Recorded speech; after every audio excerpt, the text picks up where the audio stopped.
Allez, bonjour à tous. Alors, on vous envahit un petit peu, vous allez comprendre pourquoi. Je vais vous présenter tout le monde. Alors, moi, vous me connaissez, je suis Madame Pithieu, la proviseure de l'établissement. Et puis, je vous présente Victor Bertruis, qui représente le préfet de la ville de Paris. Julie Rodriguez, qui représente la mairie de Paris. Et puis, Monsieur Géraud, vous connaissez sans doute, qui est ce qu'on appelle le chef opérationnel de la cité éducative. Et bien c'est dans ce cadre-là qu'on est là ce matin. On va vous expliquer en 2 mots ce que c'est qu'une cité éducative. En fait, c'est l'intérêt que porte à la fois l'éducation nationale, que je représente, la préfecture et la mairie, à votre réussite. Alors votre réussite d'élève de collégien, mais en fait, de 0 à 25 ans. C'est-à-dire qu'on s'intéresse sur le territoire d'Ido, Porte de Vanves, Paris 14, on s'intéresse au devenir des enfants de 0, c'est-à-dire la crèche, jusqu'à 25 ans, donc après les études et l'insertion professionnelle. Pourquoi? Parce qu'on est dans un quartier particulier pour lequel on sait qu'il faut apporter des moyens supplémentaires pour permettre la réussite de tous, parce que parfois les conditions dans lesquelles certains d'entre vous vivent sont particulièrement difficiles, parce que voilà, c'est un territoire prioritaire. Et dans cette cité éducative, ce qu'on va souhaiter faire, c'est travailler avec tout le monde, avec tous les partenaires. C'est pour ça qu'on est nombreux ce matin. Et puis concrètement, il va falloir que ça s'incarne dans un certain nombre d'actions. Une des façons que vous connaissez sans doute déjà et qui est le premier outil finalement de cette cité éducative, qui a été créé même avant qu'on devienne une cité éducative, c'est la radio. La radio, ça fait partie des choses qui peuvent être des soutiens pour tout le monde, pour tout le territoire, pour aller dans le sens de votre réussite et puis aussi diffuser toutes les réalisations, toutes les réussites de cette cité éducative. Alors ce matin, on est venu parce qu'on a quelque chose à vous offrir. Ils sont là-bas, ce sont des cahiers d'exercice qu'on offre, des cahiers d'exercice en français et en mathématiques pour l'ensemble des élèves. Rassurez-vous, parmi les réalisations de la cité éducative, il n'y aura pas que des cahiers d'exercice en français et en mathématiques, mais ça y participe. C'est-à-dire que ces choses-là, la plupart des établissements les utilisent, sauf que c'est à la charge des familles. Et bien, la cité éducative, c'est aussi ça, on vous l'offre. Vous en prenez soin, c'est le marché que nous avons entre vous et nous, mais on vous l'offre. Et puis il y aura d'autres réalisations de cette cité éducative, parce qu'elle s'intéresse à la relation avec les familles, elle s'intéresse à l'orientation, elle va s'intéresser à la lutte contre le harcèlement, au développement de ce qu'on appelle les compétences psychosociales, notamment le développement de l'empathie, le développement d'un certain nombre de compétences que vous avez sans doute, mais dont vous ne savez pas que vous les possédez, et sur lesquels on va travailler. On va parler aussi de plein de sujets qui doivent permettre la meilleure réussite possible. Alors on a les mêmes ambitions pour tous les territoires français, mais nous on s'intéresse spécialement à vous. Voilà. Et c'est ce qu'on souhaite. Votre réussite pour faire de vous des citoyens épanouis, insérés, autonomes, voilà, et qui font partie de ce grand ensemble qui est l'État français, d'où l'intérêt de l'État que représente la préfecture et que représente M. Bertruis. Après, je donne la parole. Merci Madame Pithieu.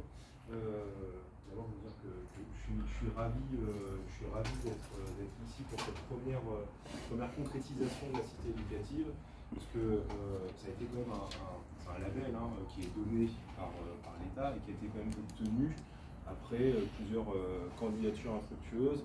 Et donc voilà, ça vient aussi récompenser tout un travail qui se fait en très bonne intelligence entre l'éducation nationale, la préfecture et la ville de Paris.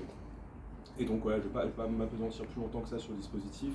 Madame Pithieu l'a parfaitement bien résumé. C'est la cité éducative, c'est tout un tas d'acteurs, et notamment l'éducation nationale, la ville de Paris et la préfecture, qui se mobilisent pour les jeunes de 0 à 25 ans. Et moi, pour ce qui me concerne dans ce dispositif-là, donc je suis délégué du préfet et mon rôle pour ce qui est de la cité éducative, c'est de représenter évidemment la préfecture et puis d'échanger au quotidien. On a énormément d'échanges, notamment avec M. Géraud, sur comment on utilise les moyens supplémentaires qu'on a pour la réussite des publics jeunes de ce territoire-là. Et moi, c'est Julie Rodriguez, je travaille pour la ville de Paris, comme l'a dit Madame Pithieu.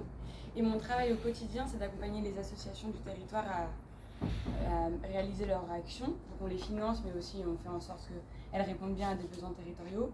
Les associations du territoire, c'est Feu Vert, c'est Noguès, c'est Dido, C'est les clubs de sport aussi, donc le Stade Paris, Basket Paris 14, la Jam.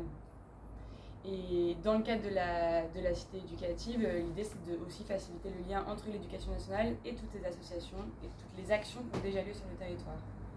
Et de faire en sorte que elles se développent davantage, ou de les faire grossir, de leur faire prendre plus d'ampleur à ces actions. Voilà. Alors, je ne sais pas si vous l'avez, on n'a pas encore distribué ce cahier, on va vous le distribuer, vous allez voir, il est assez épais. Ce qu'on vous conseille, c'est de le glisser dans la pochette protectrice de votre cahier de cours pour le maintenir dans un bon état et qu'il puisse, on va vous le donner, qu'il puisse durer toute l'année. Voilà, et puis après, effectivement, on aura d'autres projets. Parmi les projets, il y a beaucoup de choses effectivement autour de la lecture, de la pratique de l'oral. Je vous disais, il y a plein de choses. Il y a la lutte contre le harcèlement, la prévention des dérives sur les usages, par exemple, d'Internet et des réseaux sociaux. On en parlera avec vous à d'autres moments. Il y a aussi tout un projet de végétalisation de l'établissement.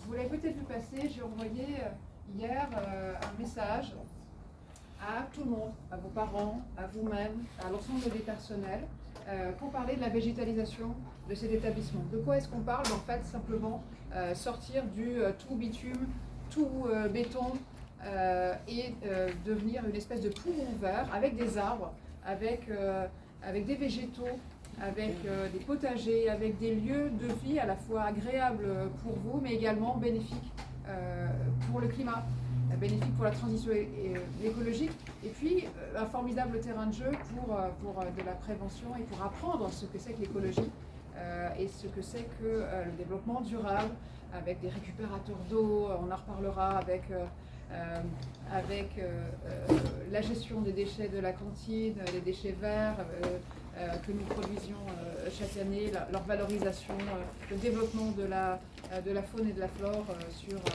sur ce territoire-là. Et évidemment, ce qu'on espère, c'est que vous serez les acteurs.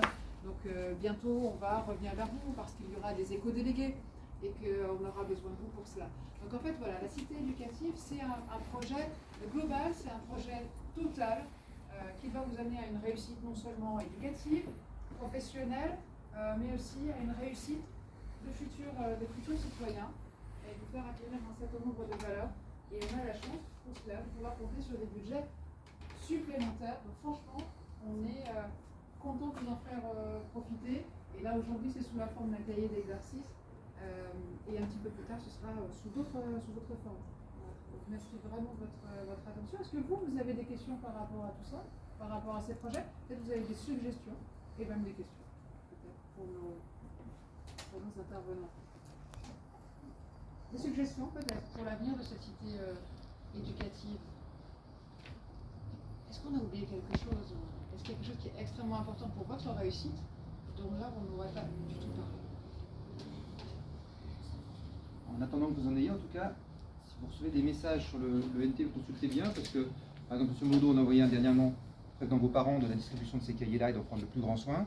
Ces cahiers-là, ils seront également en fonction des consignes de vos professeurs. C'est vraiment les professeurs qui disent quels exercices sont faits, sur quelle page, etc.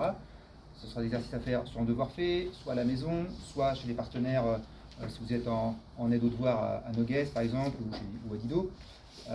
Mais d'autres actions arrivent, comme le dit Mme Pitiot, et vous aurez sûrement les communications par le NT. Et ce sera souvent peut-être par moi, puisque moi, mon rôle, c'est de coordonner un petit peu les propositions de M. Verpris, de la mairie, de Mme Rodriguez, et de Mme Pitiot, M. Blondeau et de Mme Soquet au lycée. Juste pour l'anecdote, en fait, les cahiers, c'était une idée des professeurs de français et ensuite des professeurs de maths, ou je ne sais plus dans quel ordre, qui a germé avec M. Blondeau. C'est venu comme ça au départ. Vous voyez, et puis moi, j'organise un petit peu tout ça. Des autres pistes, il va y avoir du sport bientôt. Donc soyez très vigilants, consultez bien votre NT. C'est une des choses très importantes qu'on aimerait avec la cité éducative aussi, c'est que vous preniez l'habitude que le NT, c'est pas juste le scolaire, c'est pas juste pronote avec des absences et des notes, c'est aussi des informations qui vont vous intéresser. Vous allez avoir des opportunités là, de basket, allez, on se coupe, du roller qui devrait arriver bientôt. Donc soyez vraiment vigilants sur votre messagerie parce que la cité éducative, voilà, ça va développer encore plus d'actions que vous n'avez avant. Alors n'empêche que maintenant vous pouvez toujours avoir des suggestions, je vais laisser 2 minutes là pour trouver d'autres idées peut-être. Je me blais un peu. Bon, en tout cas, si vous en avez, le NT peut servir à ça. L'idée c'est quand même que ça vous serve. très directement et que ce soit à votre bénéfice. Donc si vous avez des suggestions, il est évident que on va les étudier, on va y réfléchir et on aura sans doute les moyens de les financer. D'accord? Donc c'est aussi ce travail-là. Je sais qu'on on donne peu l'impression de vous donner la parole et de vous donner un peu les clés pour décider de votre éducation. On vous dit beaucoup ce qu'il faudrait faire, ce qu'il faut faire, ce que vous avez à faire. Mais on est aussi là pour écouter. Et vous avez des suggestions. Et vous savez sans doute aussi ce qui vous plairait, ce qui vous aiderait. Donc n'hésitez pas à faire ce type de suggestions. D'accord? Si ça ne vient pas tout de suite, c'est pas grave, ça viendra à un autre moment. Utilisez tous les moyens de communication, parlez-en avec vos professeurs, écrivez-nous sur l'UMT, venez nous voir. On n'est pas inaccessible.